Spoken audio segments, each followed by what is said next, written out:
এই পজিটিভিটিটা ভিতরে আনবেন যে অসুস্থ হয়েছি আবার সেরে যাব যদি আমি নিয়মিত চলি, তো এটা কোনো ব্যাপার না, অসুস্থ হইতেই পারি। তখন দেখবেন যে আপনার কাছে যখন আপনার অসুস্থতা পাত্তা পাবে না, তখন ঠিকই আপনি সুস্থ হয়ে যাবেন এবং আপনার যে মেন্টালিটি পজিটিভ দিকে থাকবে, তখন আপনি সম্পূর্ণ সুস্থ, আপনাকে কেউ অসুস্থ বানাতে পারবে না।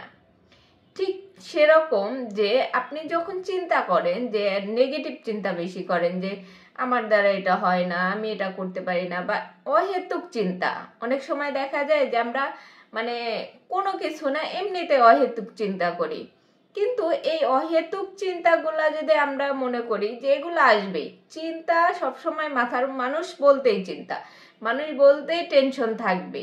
আপনার ভিতরে একটা শক্তি আছে, একটা পাওয়ার আছে, যেটা আপনি নিজে কন্ট্রোল করতে পারেন।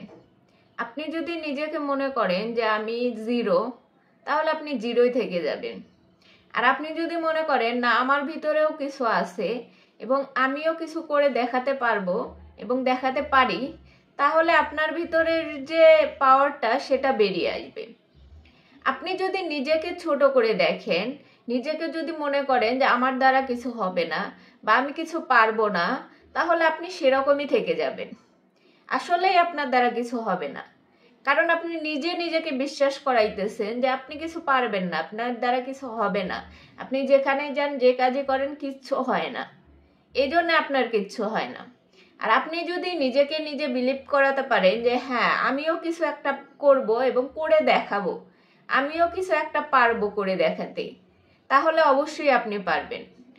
আপনি একটা জিনিস সবসময় মনে রাখবেন যে আমি যাদের সম্পর্কে বলতেছি, যাদেরকে নিয়ে আলাপ আলোচনা চলতেছে, হয়তো আমি এই জায়গা থেকে উঠে গেলে, আমি যদি এই জায়গায় না থাকি, হয়তো আমার সম্পর্কেও এই জায়গায় কথা হবে। এই জিনিসটা খেয়াল করবেন। অবশ্যই হয় যে একটা সার্কেলের ভিতরে আপনারা যখনই কারোর সাথে কথা বলেন, তখনই দেখা যায় যে একজনের ব্যাপারে যখন কথা বলেন সে সেখানে নাই, সেই জন্যই তার ব্যাপারে কথা হয়। যখন সেই মানুষটা চলে আসে, তখন কিন্তু তার ব্যাপারে আর কোনো কথা হয় না। ঠিক তেমনি আপনি যখন সেই সার্কেলের ভিতরে থাকবেন না, তখন আপনাকে নিয়ে কথা হবে। আবার যখন আপনি সেখানে চলে আসবেন, তখন আপনাকে নিয়ে আর কোনো কথা হবে না। এটা হচ্ছে গীবতের আসর। আপনারা বাছাই করে করে যাদেরকে নির্বাচিত করতেছেন, হয়তো তারা কোনো না কোনো স্বার্থের কারণে আসতেছে। এই রাজনীতিতে সবাই যে দেশপ্রেমের জন্য আসতেছে এরকম কিছু না। এখন এতদিন যারা রাজনীতি করতো না, এখন তারা রাজনীতিতে ঢুকে পড়তেছে।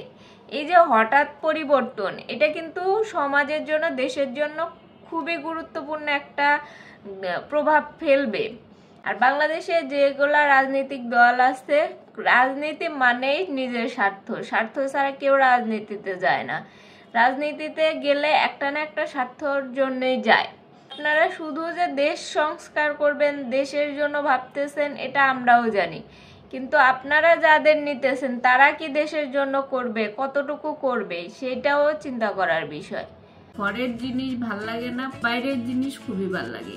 বর্তমানে এটা একটা ট্রেন্ড হয়ে গেছে। এই যে দেখেন যে আমরা ঘরের খাবার পছন্দ করি না, বাইরে আমরা হোস্টেলে গিয়ে কি খাই না খাই সেগুলো আমাদের ভাল লাগে। রাস্তাঘাটে স্ট্রিট ফুড দেখলে আমাদের খেতে মন চায়, কিন্তু আমাদের ঘরে কিন্তু অর্গানিক কত সুন্দর যত্ন করে রান্না করে আমাদেরকে খাওয়ানো হয়, তারপর আমাদের ঘরের জিনিস ভাল লাগে না।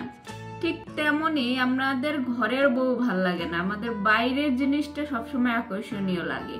মনে হয় যে বাইরের জিনিসের মধ্যে না জানি কি আছে, কিন্তু এই যে ঘরের এই যে অর্গানিক এত সুন্দর যত্নে গড়া এই যে খাবারগুলা রাইখে আমরা বাইরে খাইতে যাই, এই যে বাইরে খাইতে গিয়া যে এই যে জাঙ্ক ফুড, এগুলার দ্বারা যে আমরা অসুস্থ হই, ঠিক তেমনি যে ঘরে বউ রাইখা, বাচ্চা কাচ্চা রাইখা পরকীয়ার যে ব্যাপারটা, বাইরে গিয়ে অন্য নারীকে ভালো লাগা, অন্য পুরুষকে ভালো লাগা, এই জিনিসগুলা আপনার ভিতরে, আপনার বাহিরে, আপনার পুরো লাইফটা যে নষ্ট করে দিতেছে, এটা আপনি বুঝতে পারবেন না। গীবত এমন একটা জিনিস, যে জিনিসটা আমরা বলতে খুবই স্বাচ্ছন্দ্য বোধ করি, খুবই আনন্দ পাই, মানে একে অপরের কথা বলে আমরা এতটা আনন্দ পাই এই গীবত গাওয়ার মাধ্যমে, যেটা আমরা নিজেরা কল্পনাও করতে পারি না। যে আসলে আপনি নিজের কাছে নিজে প্রশ্ন করে দেখেন যে একটা মানুষের সম্পর্কে গীবত গাইতে গেলে আপনার কতটা আনন্দ লাগে। অমুকের নামে বলতেছে, এই কি হয়েছে রে অমুকের, মানে আমরা আগ্রহ নিয়ে শুনি সেটা, এবং বলার সময় আগ্রহ নিয়ে বলি। যে কোনো অবস্থাতেই আপনি থাকেন না কেন, মানুষের সাথে যখন কথা বলতে যাবেন অবশ্যই খেয়াল রাখবেন যেন বাড়তি কথা না বলে ফেলি। বাড়তি কথা বলা মানেই হইতেছে গীবত। বাড়তি কথাটা কোথা থেকে আসে? আপনাকে কিন্তু কেউ জোর করে বলায় না। এই গীবত জিনিসটা কিন্তু কেউ কারো থেকে জোর করে শুনে না, যে বলতো অমুকে কি করছে, এরকম কিন্তু বলে না। যে গীবত গায় সে নিজে থেকে এসে বলে যে এইটা হয়েছে, সেইটা হয়েছে, অমুক এই করছে, তমুক সেই করছে। এই জিনিসগুলো আমরা আগ্রহ ভরে শুনি বলেই তারা বলে। আমরা যদি এটা বলি যে আমার এই ব্যাপারে কোনো ইন্টারেস্ট নেই, আমি এই ব্যাপারে কোনো কিছু শুনতে চাই না, তাহলে ওই মানুষটা পরবর্তীতে আর আপনার কাছে এই বিষয়ে কিছু বলবে না। তখন সেও বেঁচে যাবে, আপনিও বেঁচে যাবেন, এই গীবত গাওয়ার হাত থেকে বেঁচে যাবেন।